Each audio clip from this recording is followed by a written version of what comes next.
listening to the podcast A Resonant Life, produced by The Time Is Now Productions. I am Mike Thompson, your host and Reflector-in-Chief. In this podcast, we will discuss experiences and insights from living a life devoted to uncovering the authentic self and finding fulfilling purpose from the past, the present, and the future. This podcast is a product of my life and experience, and I'll share my opinions. Opinions between people are various, and we don't all need to hold the same ones. But it is fun to hear the opinions of others as it gives us an opportunity to freshen up our own. If you enjoy and gain insight from listening, please subscribe and share. If you have questions, please email them. And as always, nothing you hear here is a proscription or a prescription. It is a discussion of life and life's internal and external experiences. So let's get to it.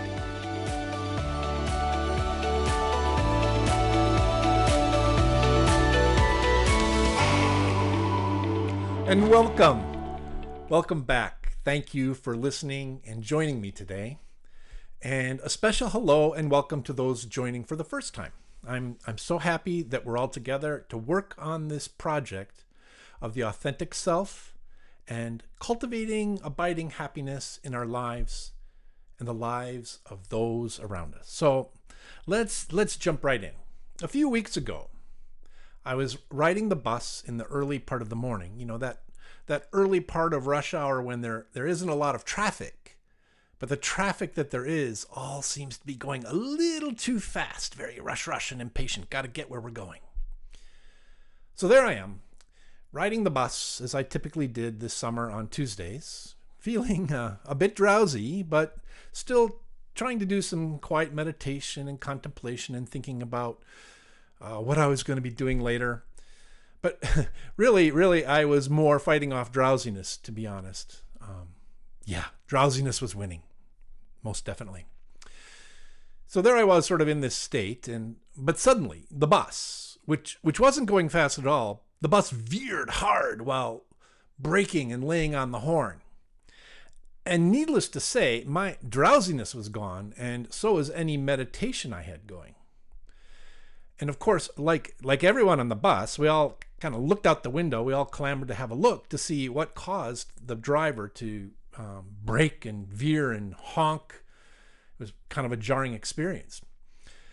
So it seems that, from what we saw, that just as we were about to cross an intersection with a green light, an expensive car found itself in a turn lane. And that driver didn't want to turn, apparently. So they tried to pull back into the main lane, which happened to have been occupied by our bus. And two solid objects can't occupy the same place at the same time. And our bus driver was alert and quick to react and, frankly, prevented an accident. Thank you, bus driver. So that passed as we gently accelerated and went through the intersection. I happened to see the face of the driver of the car that almost hit us. And there was this look of rage and frustration on their face. It literally made me cringe and kind of shrink back from the window. Now, by all rights, our bus driver adeptly averted an accident that would have been caused by that driver. And frankly, I was grateful for our bus driver's attention and quick response. Nobody would have had a good day if that day had started out with an accident in a bus. And, I was a bit peeved that the driver of that car not only almost caused the accident, but that they seemed outraged that the bus had honked at them and not let them crash into us. As we rolled on, I was really stuck on that driver's careless and unjustified rage, at least what I interpreted as rage from their facial expression. What a jerk, I thought. What a jerk. And I was also thinking, why is it people with expensive cars always feel they have the right of way? And I was also thinking, with that kind of driving and road rage, that person will crash that car before it is more than a year old. Very self-righteous, right? And doubling down on this whole train of thought, why are there so many jerks in the world? What does being a jerk get anyone? So these are all the negative things I was ruminating on. And, I felt this tension in my chest and in my shoulders as I did so. It was kind of a physical tension that made me hunch over a bit and close in. And thankfully, I caught myself fairly quickly. I literally heard ding, ding, ding, ding, ding in my head as I realized I was in the middle of a spiritual cue, or rather, I had an opportunity to take advantage of a spiritual cue. Maybe it was the hunching of my shoulders, that physical sensation which woke me up to the spiritual cue. Okay, recap. Quick recap.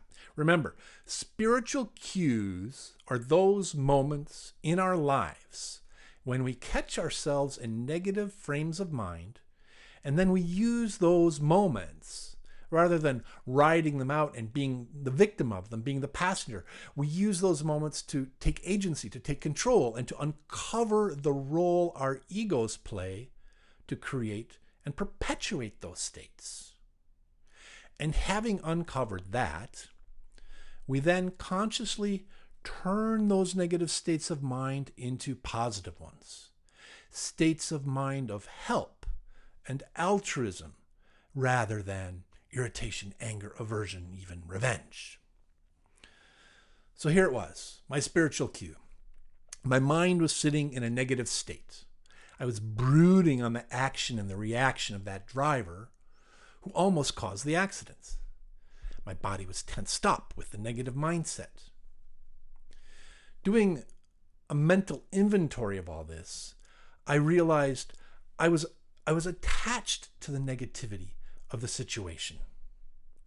That somehow I had internalized the situation and the driver's apparent rage, and I was reacting to it.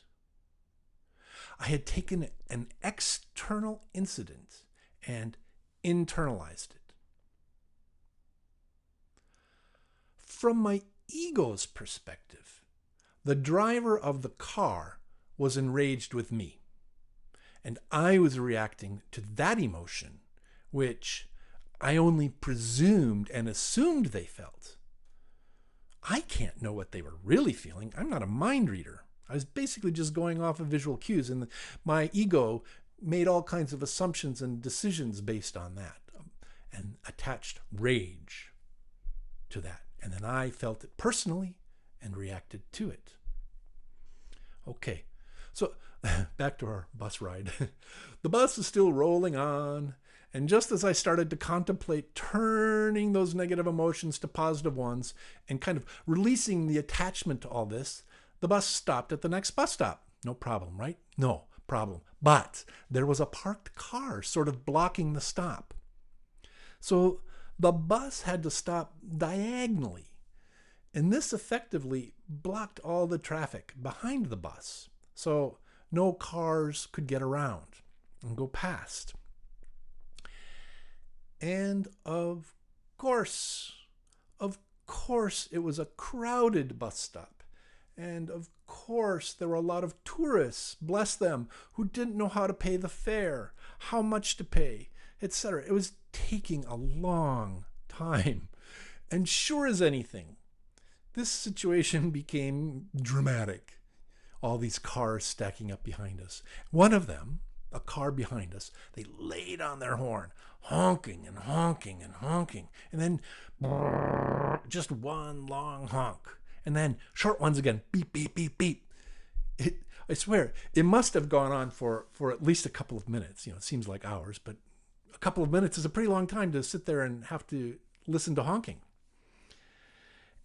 And although I couldn't see who was honking, I knew in my bones who it was. I knew it had to be that car that almost hit us trying to get into our lane, that what I called enraged driver. And finally, the bus started going again. Everybody had their seats, paid their fares. The bus started going again and cleared the blocked lane. And I looked out my window just as I heard the roar of a revving motor. And sure enough, the car and driver I knew it would be wailed past us, honking the whole way. Just blew by us. And all my work to get out of my negative mindset, all that work which I'd really only just started, went poof, gone. And I was back to contemplating, why are there so many jerks in the world?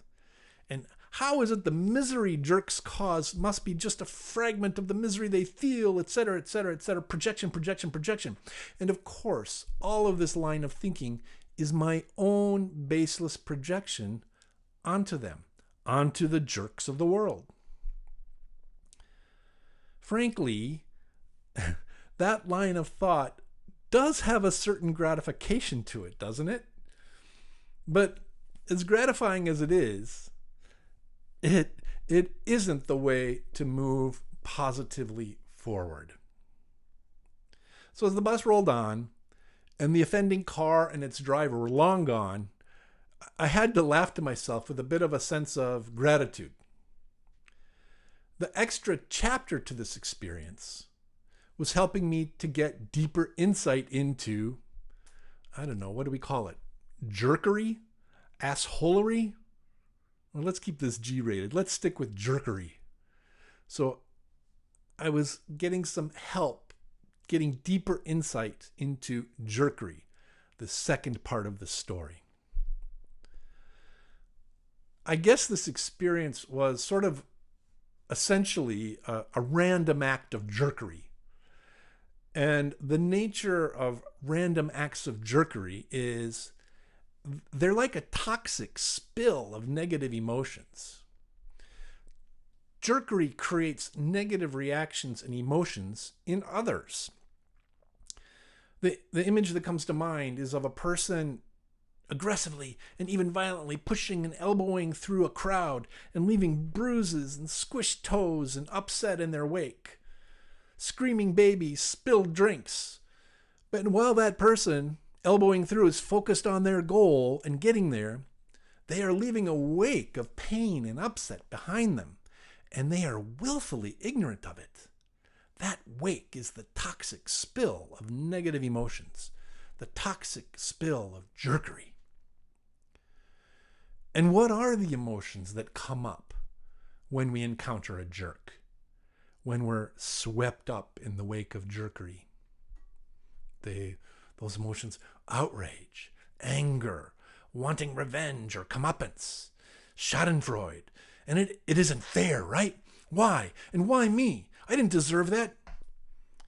And jerkery is disruptive. So let's try to break this down some. On one level, I had a spiritual cue, resulting from the initial near my negative mindset caused by the situation created by the jerk. The process of doing this, if I'd have been able to finish it, is pretty straightforward and mostly consists of mind hacks we've used before. Okay, step one. Breathe. Breathe deeply. And breathe deeply again. 2. Pause. Mentally step back and look at our negative emotions and mindset. Look at it objectively, kind of from a distance. 3. Explore. Where do the negative emotions come from? Certainly, with that question posed to ourselves, the ego will shout, "From me!" 4. Gratitude. Thank that ego for being on guard, for protecting us and being alert. 5. Agency. We can't fix the jerk. We can't stop jerkery. but we can assert control over our minds and egos and reassert a mindset of compassion, altruism, and unconditional support, even for jerks. 6. Compassion. Actually, send some compassion in a prayer or a thought or a love missile to the jerk who caused the whole thing. It is a bit of a long exercise, 6 steps. And of course, in your daily life, as things move along quickly as they tend to, we may not recall each step and what order and so on. And that doesn't matter. The point is to be awake to the spiritual cues and to work with the experiences and emotions in those moments to reestablish a sense of agency where we are actors of peace and compassion in the world. That with the actions of our body, our speech, and our minds, we are causes of peace, not conflict, harmony, not disruption. Now, remember earlier, I said I felt a bit of gratitude for chapter 2 of this experience, that I found some deeper insight. So chapter 2 was when the bus was at the bus stop and blocking the road. And the deeper insight is this: reflection. Literally, reflection. Essentially, other people, are our mirrors. They show us ourselves. With those we get along with, we are often being shown those aspects of ourselves we like, that we are comfortable with, that are syntonic with who we believe we are and the self we believe we are putting out or want to put out into the world, the identity we project, the most positive version of ourself that we can imagine. When we become irritated with others, those others are still reflections of ourselves. The difference is we are seeing them in parts of ourselves we don't like, or don't want to see, or are impatient with, or try to hide consciously or unconsciously. We're seeing in them parts of ourselves we don't like. Our egos resonate positively to those things that reinforce positive self-image. Pats on the back, right? We like those pats on the back. Our ego loves pats on the back. And our egos react negatively to those things they don't want to acknowledge, own up to, or admit. We all have the capacity to be any way, any type of person, kind, thoughtful, and generous, or mean, cruel, and selfish. We have the capacity to go either way. It is our egos and our conscious minds together that make the choices about how we are and how we manifest. The ego is the autopilot, and our conscious minds, our intentions, do the hard work to be better. Our ego is like the horse, and our conscious minds and intentions are the riders, steering the horse. Part of the exercise of living intentionally, of living awake, is being actively conscious of this reality that others are our mirrors. And it isn't enough to just be aware of it. We need to actively use the information and experience we get from the insights we realize to change ourselves. We need to use those insights to further tame our egos and cultivate the heart of altruism, the deep heart of loving kindness. So, where am I going with this? Time for the reveal. This deeper experience from chapter 2, this prompted me to ask myself, am I a jerk too? Have I been a jerk? When have I in my life engaged in jerkery? And the honest answer to those questions is tough to swallow and hard to admit, but yes, indeed. I've been a jerk. I've unleashed jerkery in the world. More than once, most certainly more than once. And sitting with this self-knowledge, realization, and admission, a number of doors and possibilities open up. I can explore the causes of my jerkery, my own jerkery. Maybe I was late for something. Maybe I was frustrated or angry. Maybe I was in physical or emotional pain. Maybe I was depressed. Or, on the other hand, maybe I was ecstatic and in my happiness and joy, completely thoughtless and oblivious to those around me. So exploring the causes of our jerkery, we come to one root cause. Being completely oblivious to others and only concerned with ourselves. Again, the cause of jerkery, being completely oblivious to others and only concerned with ourselves. When we are completely oblivious to others and only concerned with ourselves, we are not engaged in altruistic actions. We are not being actively compassionate. We are not uncovering our authentic selves, and we are definitely not being creators of peace and happiness for others. In this oblivious state, there is only ourself, no one else. Our mission, our goal, our objective, our need, want, desire, wish. That's all there is. Our self. So, okay. Another door that opens up is, with this insight, I can actually feel compassion for jerks, for the jerks I encounter in my life.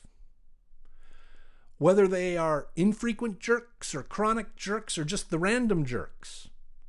Feeling compassion for them, I make a forward step toward being true to the value of extending help without condition or distinction. Being without condition or distinction is foundational to our project. And next, with this insight, I am humbled. I cannot sit in judgment of jerks because I've certainly been a jerk. I cannot put myself above jerks, or anyone for that matter, because really we are all the same and we are all trying to be happy. Every being is just trying to be happy. All of us are doing the best we can. This kind of humility is so profound and so important to our work. Without humility, we will lose our way trying to be a person others rely upon, a person that others will miss when we're not around. We'll veer from the path of cultivating abiding happiness for ourselves and others. Humility is home base. Throughout our project here, we keep coming back to key mindsets that we must continue to actively cultivate. Humility, gratitude, altruism, compassion. Every time we do our spiritual cue exercise, if in our mental and emotional exploration, we look for the points, the openings, the seeds of humility, gratitude, altruism, and compassion, we will continue to make forward progress that will positively change our lives and the lives of those around us. So that person who almost crashed our bus and who later regaled us with the very irritating sound of their car horn, that person is someone now I feel very grateful to. Yeah, they may have been a jerk and left a trail of jerkery behind them, but because we've done this work as a result, their actions caused me to do this work, and we've done it together now. They also left in their wake, besides toxic stuff, they also left in their wake the seeds of spiritual progress and enlightenment. One more time. The jerk and their jerkery left in their wake the seeds of spiritual progress and enlightenment. Isn't that something? Nemesis becomes teacher. Isn't that really something? So thank you. Thank you again so very much for joining today. Your good, positive, kind actions touch everyone. Be assured of that. They touch everyone everywhere. As we do this work, we will certainly avoid jerkery in our own lives and be better stewards of the blessings we have in our own lives. So let's continue to walk this path together. Let's all try our best to be awake to those 4 key mindsets: humility, gratitude, altruism, and compassion. The more we look for them, the more they will awaken in our hearts and minds and show us how to act positively in every situation. I look forward to our next episode as we continue to uncover and discover our authentic selves. Thank you. Thank you for listening. If you enjoyed this podcast and want to hear more, please subscribe and share. If you'd like to share your own experience, thoughts, or ask a question, please send an email to mike@resonant.social. With gratitude, theme music is courtesy of Stock Audios, distributed by Pixabay. A Resonant Life is a podcast from the Time Is Now Productions.